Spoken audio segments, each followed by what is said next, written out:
In this example, we are given the polynomial function f of x equals negative 3x to the 5th power plus 9x to the 4th power plus 5x to the 3rd power plus 3. And what we are being asked to do with this here is we are being asked to determine the end behavior. The end behavior of a polynomial is asking us to describe what happens as x approaches either negative or positive infinity, way out at the extremes on the x-axis. So if we were to really zoom out on a graph, as the x values get bigger and bigger and bigger, and I'm not talking like 1, 2, 3, no, we're talking million, billion, and bigger, way bigger than we can wrap our minds around. What will the graph be doing? Is it going up? Is it going down? When it comes to polynomials, we have 4 possible end behavior combinations. We always describe the ends as what's happening on the left and then what's happening on the right.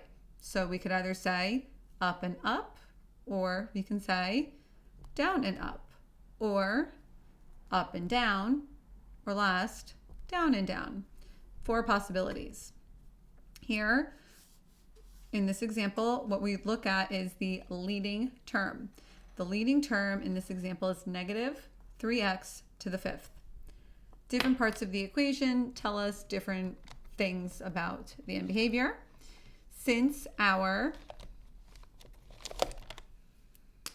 leading term has a negative exponent, negative coefficient, the negative is telling us that the right end of the graph, way out wherever, is going to be going in a downward direction, okay? So that negative in front of the 3 tells us that the right side will be pointing down. So that is the second word in the end behavior. If it were positive, it's pointing up.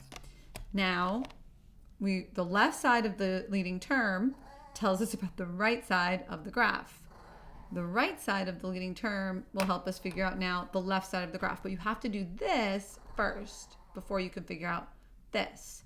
Sort of like what came first, the chicken or the egg. I'm so sorry if you hear my dog begging for attention right now. So our exponent or degree of the polynomial is 5. Since 5 is odd, okay, when we put in negative x values, negative 1 million, 1 billion, whatever, negative to an odd power, well, that's going to be negative, right? Times the negative 3 in front makes it positive. So when you see an odd exponent or degree on your leading term, whatever you have on the right, you're going to put the opposite on the left. ODD for odd, OPP for opposite. So the left side will be pointing up and the right side will be pointing down. This doesn't describe what happens in the middle. There's a whole lot of ups and downs that we find when we do graphing by finding the zeros and factoring and all that good stuff, or even different types of graphing approaches if you're in a calculus class. And if you are taking a calculus class or towards the end of pre-calculus, you might be talking about limits.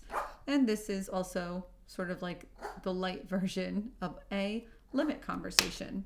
So hope this was helpful. Hope you were able to get that correct. If you were to write out the words for the answer, you would write out up and down. Oh, and if it were an even power or degree, whatever was happening on the right would also be happening on the left. Keep it even, keep it balanced. Both sides are the same. But again, you do the right side first with the left side of the leading term, and then we figure out the left side end behavior by looking at the right side of the leading term. Hope that color coding helped a little bit. Carry on. Good luck with any other examples that you would like to check out.